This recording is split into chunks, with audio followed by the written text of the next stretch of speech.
Όπως το σήμα μεταβιβάζεται από την κονσόλα στο ρομπότ με καλωδίωση, γιατί να μην μεταβιβάζεται ψηφιακά με ένα σήμα τηλεφωνικό.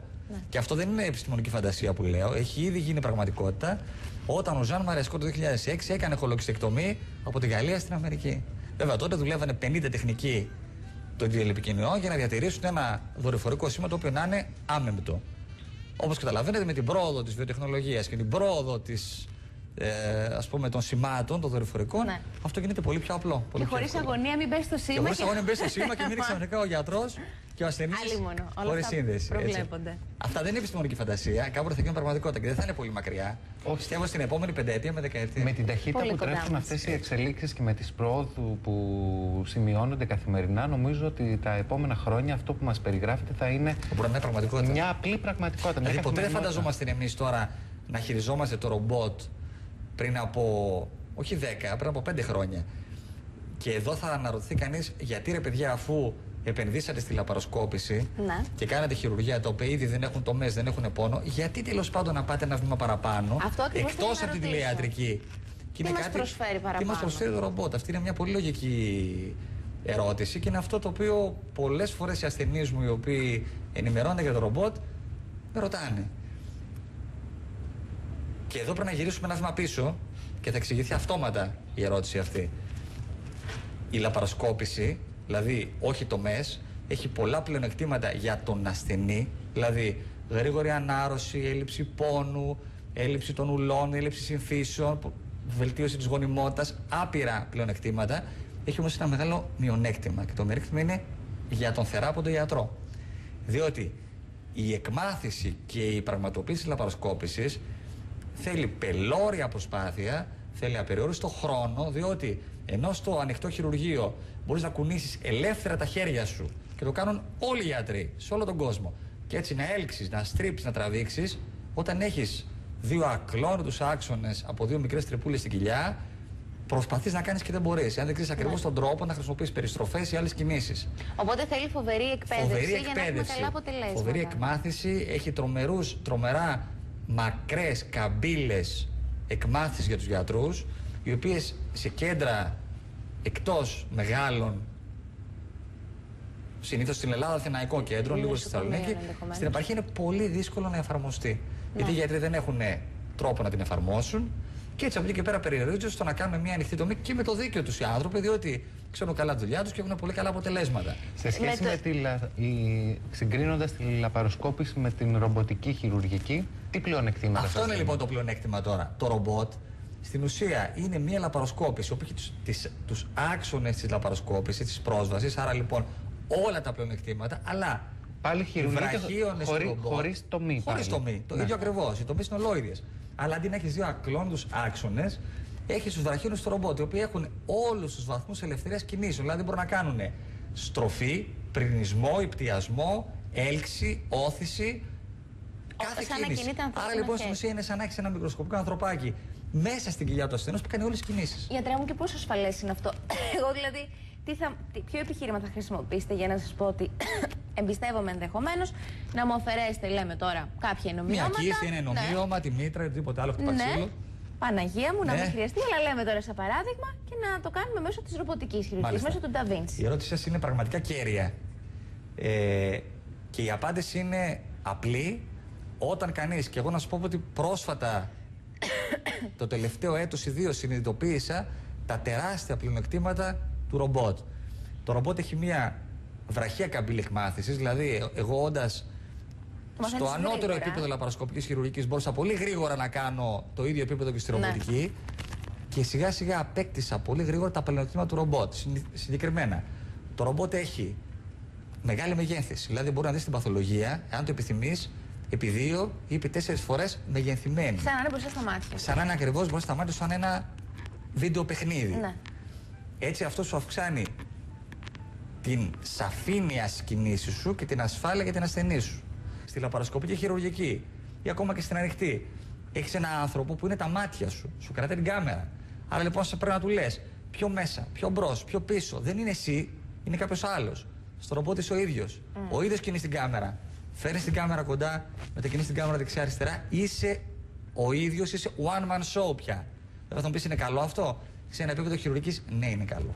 Θέλω να σας ρωτήσω, κύριε Μυρίλα, πόσα χρόνια ασχολείστε με τη ρομποτική? Με τη ρομποτική χειρουργική. Ξεκίνησα να χειρουργώ τον Οκτώβριο του 2007 στο ιατρικό κέντρο και αυτή τη στιγμή έχουμε κάνει μια καταπληκτική κλινική μαζί με τους γενικούς χειρουργούς και τον Τίνο τον Κωνσταντινίδη, ο οποίος είναι, θα έλεγα, ο ηγέτης του ρομπότ στην Ελλάδα και προσωπικός μου δάσκαλος, και ο οποίος ξεκίνησε να χειρουργεί λίγους μήνες πριν από εμάς.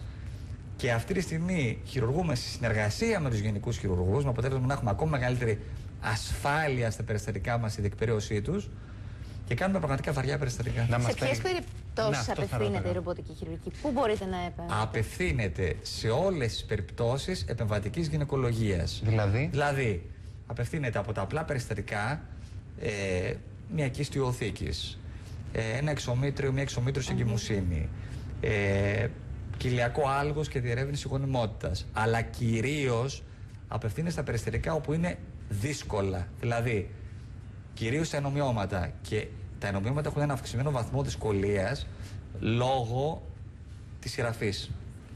Δηλαδή, πρέπει να ράψεις αποτελεσματικά τη μήτρα σε πολλαπλά στρώματα για να έχεις μια ασφαλή και τέλεια ανάρρωση. Έτσι ώστε η γυναίκα να μπορεί αφενός να βγει υγιής από το νοσοκομείο χωρίς αιμορραγίες, αφετέρου να κάνει τα παιδιά της. Γιατί σας πληροφορώ ότι ένα πάρα πολύ συχνό περιστατικό που έχουμε τώρα είναι γυναίκες άτοκες με πολλαπλά ενομοιώματα που θέλουν να τεκνοποιήσουν. Και αυτές είναι για μας ιερό στόχος. Άρα λοιπόν πρέπει να πετύχουμε αφενός ένα τέλειο χειρουργείο, αφετέρου ο απότερος στόχος μας είναι οι γυναίκες αυτές να τεκνοποιήσουν με ασφάλεια. Άρα λοιπόν θέλουμε μια ασφαλή και τέλεια σειραφή. Το ρομπότ, όταν το μάθεις, σου δίνει τέλεια σειραφή. Περίπου πόσο χρόνο κρατάει ένα τέτοιο περίπλοκο χειρουργείο, και πώς είναι η κλινική εικόνα του ασθενής μετά την επέμβαση? Μάλιστα. Ομολογώ ότι όταν ξεκινήσει κανείς να κάνει ένα καινούριο αντικείμενο, και ειδικά στη χειρουργική που είναι μια ιερή ενασχόληση, αυτό παίρνει χρόνο. Έτσι λοιπόν, όταν ξεκινήσαμε να κάνουμε χειρουργία τα οποία λαπαροσκοπικά θέλανε 2 ώρες να γίνουν, παραδείγματος χάρη, και επειδή το στήσιμο του ρομπότ είναι μια πολύπλοκη διαδικασία που σιγά σιγά όμως έγινε πάρα πολύ απλή και εύκολη, μας έπαιρνε πολλές φορές το διπλάσιο, μην πω τον τριπλάσιο χρόνο, και έλεγα μετά και αναρωτιόμουν, καλά, γιατί ασχολούμαι τόσο χρόνο με κάτι? Δηλαδή δεν μπορούσα να δω τα πλεονεκτήματά του. Απλά πίστευα σε αυτούς, στους πατέρες, ας το πούμε, και στον Τίνο τον Κωνσταντινίδη και σε άλλους από το εξωτερικό, που λέγανε ότι όταν το καταλάβεις θα δεις το πλεονέκτημά του. Έτσι λοιπόν, αυτή τη στιγμή τα χειρουργεία μου παίρνουν ακριβώς τον ίδιο χρόνο. Όπως μια λαπαροσκόπηση. Σε μερικές φορές και λιγότερο. Και θα σας πληροφορήσω ότι ένας έμπειρος λαπαροσκόπος χειρουργός μπορεί πολλές φορές, και μην γελάς κανείς από τους ακροατές, να είναι πιο γρήγορος από τον ανοιχτό χειρουργό. Σίγουρα πιο ασφαλής, σίγουρα πιο ανέμακτος όταν είναι έμπειρος, και πολλές φορές στη δικιά μας, στο δικό μου το χώρο, πιο γρήγορος. Αναρρώνει πιο γρήγορα η ασθενής, έχει λιγότερο πόνο. Είναι πολύ περιορισμένο σε σχέση με μια ανοιχτή. Οι ερωτήσεις σας είναι ουσίας και χαίρομαι που τις λέτε, διότι μπαίνω στη θέση ασθενούς. Μπαίνετε ακριβώς στη θέση μιας ασθενούς. Η ασθενής κερδίζει πραγματικά μια πολύ καλή ανάρρωση. Δεν θα πω ψέματα λέγοντας ότι δεν καταλαβαίνω ότι χειρουργήθηκε. Διότι ένα χειρουργείο είναι ένα χειρουργείο. Η περίοδος όμως ανάρρωση είναι ελάχιστη. Δηλαδή, στα περισσότερα περιστατικά την άλλη μέρα το πρωί, σε λιγότερο από 24 ώρες, η ασθενής πηγαίνει σπίτι της. Άρα δεν μιλάμε για ημέρες νοσηλείας. Πια δεν μιλάμε για ημέρες νοσηλείας. Ένα 24ωρο για λόγους ασφαλείας. Σε πολλά χειρουργεία τις κρατούσαμε τις γυναίκες 2 ή 3 ημέρες επίτηδες, γιατί δεν πιστεύαμε ότι είναι καλά στην ταχύτητα της ανάρρωσης. Και όταν η γυναίκα μας έλεγε πια, μα τι θα γίνει ρε γιατρέ, να πάω σπίτι μου, θα κοιμηθώ καλύτερα, θα ηρεμήσω περισσότερο. Αρχίσαμε σιγά σιγά και τις διώχναμε. Βλέπαμε και τα άλλα κέντρα στο εξωτερικό, στην Αμερική, στη Σουηδία, στο Στρασβούργο, όπου κάνουν ρομποτική, και μας λέγανε είναι day cases. Μπαίνουν, την άλλη μέρα βγαίνουν. Και σιγά σιγά τα περιστατικά μας, όταν είναι ένα περιστατικό το οποίο είναι χωρίς προβλήματα, ανεπίπλεκτο, το οποίο είναι και το 99,9%, φεύγουν. Ερώτηση. Σε περιπτώσεις που, παράδειγμα, όταν μια γυναίκα, ο οργανισμός της γεννάει νομιώματα, ξέρουμε ότι είναι μια διαδικασία που δυστυχώς δεν σταματάει. Ναι. Αν τα αφαιρέσει, μπορεί να ξαναγεννηθούν, να ξαναπροκύψουν π.χ. μες στη μήτρα. Εκεί μπορούμε να επέμβουμε ξανά με την ίδια διαδικασία. Βέβαια. Και ξανά και ξανά όσες φορές θέλουμε. Σε αυτή σας την παρατήρηση θα θέλω να προσθέσω το εξής. Πολλοί με ρωτάνε πώς γίνονται νομιώματα. Και η απάντησή μου είναι ιδιαίτερα δύσκολη να αποδοθεί με ευκρίνεια, διότι τα νομιώματα είναι σίγουρα και κληρονομικά. Άρα λοιπόν είναι πολύ πιθανό άμα έχει μητέρα σου να έχει και εσύ, ή άμα έχει εσύ να έχει κόρη σου. Παρ' όλα αυτά όμως έχει αυξηθεί επί 2 και 3 φορές σε ποσοστό η παρουσία των ενομιωμάτων, και αυτό διότι σίγουρα υπησέρχονται και παράγοντες περιβαλλοντικοί ή διατροφικοί. Ναι. Και αυτό διότι τα ενομιώματα είναι σαφώς ορμονοεξαρτώμενοι όγκοι, και είναι γνωστό ότι στη σημερινή διατροφή υπάρχουν πάρα πολλά ιστρογόνα ή φυτοϊστρογόνα. Ξέρουμε για τα κοτόπουλα, ξέρουμε για τα λαχανικά, ξέρουμε για τα κρέατα, τα μοσχάρια κτλ. Που δεν είναι τόσο αγνά τελικά. Δεν είναι παράλογο πως στην εποχή μας υπάρχει πολλαπλάσια παρουσία ενομιωμάτων. Στεκόμενος αυτό που λέτε λοιπόν για την επανεμφάνιση, θα πρέπει κανείς να επισφραγίσει στο πρώτο χειρουργείο ότι δεν αφήνει υπολοιπόμενη νόσο. Ναι. Αυτό, παιδιά, είναι κέριο. Ναι. Διότι πολλοί, ειδικά στην ανοιχτή χειρουργική, λένε θα ανοίξουμε και θα τα βρούμε. Αν δε, και έχω εγώ και στο site μου περιστατικά δικά μου και δημοσιευμένα σε μελέτες, όπου στην επισκόπηση και ψηλάφιση της μήτρας βλέπεις τίποτα. Και ξεθάβεις μέσα νόμιμα 2-3 εκατοστά. Και λες, πού ήταν αυτό το πράγμα. Πώς προέκυψε. Γι' αυτό λοιπόν πρέπει κανείς να μην εμπιστεύεται τα μάτια του και την αφή του στο χειρουργείο, διότι μπορεί πολλές φορές να την πατήσει.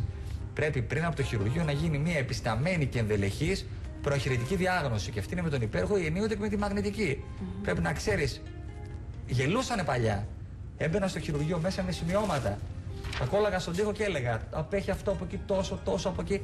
Όταν όμως είδανε μερικές φορές ότι δεν βρίσκαμε τα ενομιώματα και με τη χαρτογράφηση τα βρίσκαμε, λέγανε επιτέλους, αυτός δεν είναι τρελός, ξέρει τι κάνει. Κύριε Μυρίλα, υπάρχουν αντενδείξεις για τη ρομποτική χειρουργική? Υπάρχουν κατηγορία γυναικών που απαγορεύεται να επέμβεται? Να γίνει ρομποτικό χειρουργείο. Ναι. Θα έλεγα ότι οι αντενδείξεις της λαπαροσκοπικής και της ρομποτικής είναι οι ίδιες. Δηλαδή. Και μάλιστα αυτό το έχω αναφέρει και στα φυλαδιά μου, το αναφέρω και στο διαδίκτυο, στο site μου.